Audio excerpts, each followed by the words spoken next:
नमस्कार, आदाब। मैं Syed तकवी, urate news alert network 14 में आपका स्वागत है। सियासत में अक्सर ये होता है कि जब कोई नेता एक पार्टी छोड़ के दूसरी पार्टी में जाता है तो उसको हाथों हाथ लिया जाता है और उसको उसका इनाम भी दिया जाता है। लेकिन कर्नाटक में बिल्कुल इसके उल्टा हुआ। कर्नाटक में बीजेपी से आए नेताओं को कांग्रेस ने मंत्री नहीं बनाया, बल्कि इसके बजाय उसने कास्ट कम्युनिटी के आधार पर सभी को मंत्रिमंडल में शामिल किया। मुस्लिम, क्रिश्चियन सभी पर निशाना साधा। कर्नाटक में सीएम सिद्धारमैया की टीम तैयार हो गई। कल 27 मई शनिवार को 24 विधायकों ने मंत्री पद की शपथ ली। अब अगर देखा जाए तो कैबिनेट में मुख्यमंत्री सिद्धारमैया, उप मुख्यमंत्री डीके शिवकुमार समेत कुल 34 मंत्री शामिल किए गए हैं। चुनाव से पहले बीजेपी से जो कांग्रेस में आए सीनियर लीडर जगदीश शेट्टार और लक्ष्मण साउदी को मंत्री पद नहीं दिया गया है, उन्हें मंत्री नहीं बनाया गया है। मंत्रियों के नाम दिल्ली में तय हुए, जहां 3 दिन तक मीटिंग चली, जिसमें कांग्रेस अध्यक्ष मल्लिकार्जुन खड़गे, राहुल गांधी ये सभी शामिल हुए थे। और हर नाम के पीछे कहीं ना कहीं जाति, कम्युनिटी, क्षेत्र, इन सबको ध्यान में रखते हुए नाम को चुना गया। अब इसकी वजह क्या है? इसकी वजह यह है कि अगले साल होने वाला लोकसभा का चुनाव है, क्योंकि कर्नाटक में लोकसभा की 28 सीटें और कांग्रेस ने कम से कम 20 सीटों पर जीत का टारगेट बनाया है।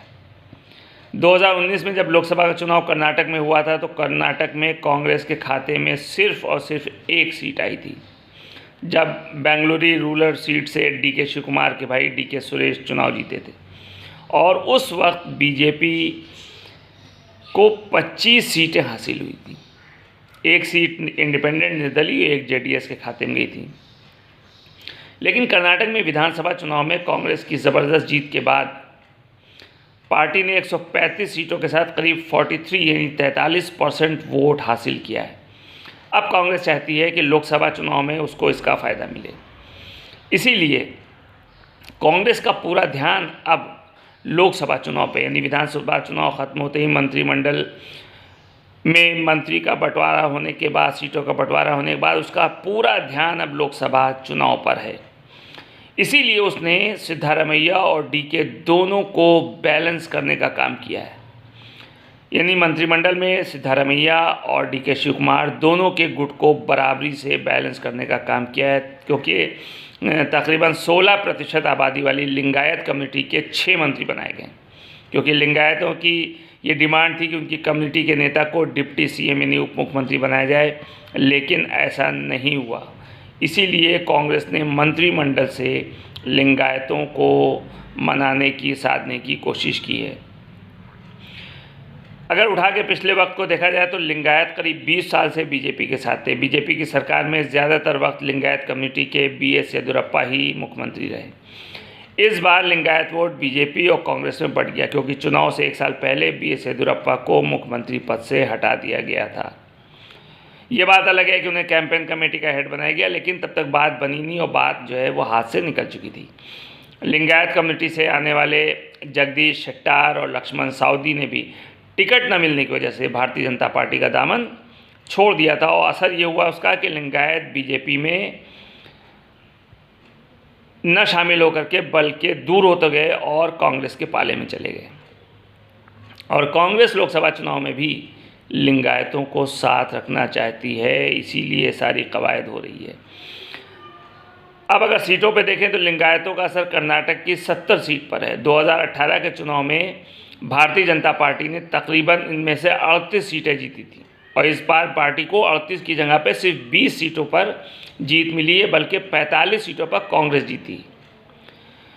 इसीलिए जो मंत्रिमंडल विस्तार हुआ उसमें गुंडू राव ब्राह्मण, रहीम खान, इनको शामिल किया गया। यानी मंत्रिमंडल विस्तार में लिंगायत कम्युनिटी के 6, वोक्कालिगा कम्युनिटी के 4 विधायकों को मंत्री बनाया गया, एससी से 3, एसटी से 2 और ओबीसी से 5 मंत्री बनाए गए। इसके अलावा कुरुबा, राजू मराठा, मोगावीरा कम्युनिटी से भी 1-1 मंत्री बनाए गए। यानी सभी को शामिल करने की कोशिश की गई है। अब 6 बार के विधायक रहे दिनेश गुंडू राव को ब्राह्मण चेहरे के तौर पर कैबिनेट में शामिल किया गया है। इसके अलावा कैबिनेट में लक्ष्मी हेबलकर इकलौती महिला मंत्री हैं। मुस्लिम कम्युनिटी से रहीम खान, बीजेड ज़मीर अहमद खान को कैबिनेट में शामिल किया गया है। क्रिश्चियन कम्युनिटी से केजे जॉर्ज मंत्री बने हैं। 7 मंत्री ओल्ड मैसूर से, 6 कित्तूर कर्नाटक, 2 सेंट्रल कर्नाटक। मंत्रिमंडल में सभी को शामिल करके सभी को खुश करने की कोशिश की गई। इसके अलावा डी के शिव कुमार के करीबी लोगों को भी शामिल किया गया है। यानी अब अगर देखा जाए तो कैबिनेट में वोक्कालिगा कम्युनिटी के डिप्टी सीएम डी के शिव कुमार समेत कुल 5 और लिंगायत समुदाय के 8 मंत्री हो गए हैं। इन सब के बावजूद भारतीय जनता पार्टी के बागी जो मंत्री थे, जो कांग्रेस में आए थे, उनका हाथ खाली रहे, क्योंकि बीजेपी से आए साउदी का कांग्रेस में ही विरोध हुआ। पूर्व सीएम जगदीश शेट्टार और डिप्टी सीएम लक्ष्मण साउदी दोनों को ही मंत्री पद नहीं मिल पाया। ये बात अलग है कि इन दोनों नेताओं के आने से कांग्रेस को लिंगायत वोट बैंक साधने में मदद मिली, लेकिन लक्ष्मण साउदी का कांग्रेस में ही एक गुट विरोध कर रहा था। ऐसे में ये बहुत मुश्किल काम था कि उनको कोई मंत्री पद दिया जाए। बहरहाल ये सियासत, इसमें कहीं ना कहीं लोगों को भी कांग्रेस एडजस्ट करने की कोशिश करेगी। इसके अलावा कांग्रेस ने इस चुनाव में वादे बहुत किए थे। 5 गारंटी पूरे करने का चैलेंज दिया था, और ये 5 गारंटी पूरे करने के लिए 50,000 करोड़ एक साल में खर्चा होंगे। यानी कांग्रेस पार्टी के लिए इन चीज़ों को पूरा करना एक चुनौती होगी, और ये अगर चुनौती में कांग्रेस पार पा गई तब तो ठीक है, लेकिन अगर इसको इम्प्लीमेंट नहीं कर सकी तो हो सकता है कि आने वाले लोकसभा चुनाव में कांग्रेस पार्टी को नुकसान भी उठाना पड़े। क्योंकि कांग्रेस ने जो 5 गारंटी दी थी, जिसमें हर घर की महिला प्रमुख को 2,000 रुपये, BPL परिवारों को 10 किलो अनाज, फिर उसके अलावा युवा निधि में बेरोजगार ग्रेजुएट को 3,000, डिप्लोमा होल्डर्स को 15 रुपये, गरीबी रेखा से नीचे वाले परिवार को 200 यूनिट बिजली मुफ्त, महिलाओं को मुफ्त सफ़र। इन 5 गारंटी को पूरा करने में 50,000 करोड़ रुपए खर्च करने होंगे। कांग्रेस को इस बात पर गहन चिंतन करना चाहिए, क्योंकि लोगों ने इन्हीं वादों पर भरोसा किया था और कांग्रेस पार्टी को वोट दिया था। ये बात अलग है कि लोकसभा और विधानसभा चुनाव में मुद्दे अलग अलग होते हैं, लेकिन लोकसभा चुनाव जो होगा वो मोदी बनाम राहुल गांधी ही होगा। कर्नाटक में कांग्रेस की पूरी कोशिश है कि पार्टी के पक्ष में जो माहौल विधानसभा चुनाव में तैयार हुआ है, आने वाले 2024 के लोकसभा चुनाव तक वो माहौल बना रहे, ताकि उसका फ़ायदा सीधे तौर पर कांग्रेस को हासिल हो सके। देखते रहिए यूनिट न्यूज़ अलर्ट 14। मिलते हैं, नमस्कार।